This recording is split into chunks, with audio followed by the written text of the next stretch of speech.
વડોદરા શહેરમાં ગણેશોત્સવની ઉજવણી શરૂ થઈ ગઈ છે। ગતરોજ 1.5 દિવસના બાપાને વિદાય પણ ગણેશ ભક્તોએ આપી।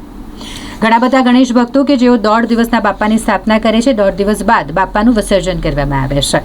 આ વડોદરા શહેરમાં વિસર્જન માટેની ખાસ વ્યવસ્થા કોર્પોરેશન દ્વારા કરવામાં આવી છે અને જેમાં કૃત્રિમ તળાવો તૈયાર કરાયા છે। શહેરના સોમા તળાવ વિસ્તારમાં પણ કોર્પોરેશન દ્વારા કૃત્રિમ તળાવ તૈયાર કરવામાં આવ્યું છે અને જ્યાં ઘણા બધા ગણેશ ભક્તોએ બાપાને વિદાય આપી। અહીં ફાયર બ્રિગેડના જવાનો અને તરવૈયાઓ તૈનાત કરી દેવામાં આવ્યા છે, જેથી કરીને કોઈ પણ ગણેશ ભક્તોને અગવડતા ન પડે અને સુવિધા મળી રહે, સ્વચ્છતા રહે તે પ્રકારનું પણ આયોજન કોર્પોરેશન દ્વારા કરવામાં આવ્યું છે। અમે અહીંયા સોમા તળાવ પાસે એસએસવી સ્કૂલની સામે કૃત્રિમ તળાવ બનાવ્યું છે, ત્યાં વિસર્જન કરવા આવ્યા છે 1.5 દિવસના ગણપતિ માટે અને અહીંયા બહુ સારી વ્યવસ્થા કરવામાં આવી છે ગણપતિ વિસર્જન માટે।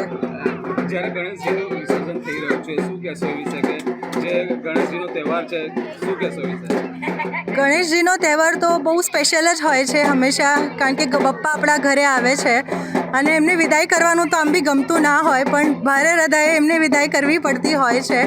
અને અમે લોકો સ્પેશિયલી મુંબઈથી, અમે આમ મુંબઈમાં રહું છું પણ મારું ઘર અહીંયા વડોદરામાં બી છે, તો અમે આ ફેસ્ટિવલ કરવા માટે સ્પેશિયલી અહીંયા વડોદરા આવ્યા છે।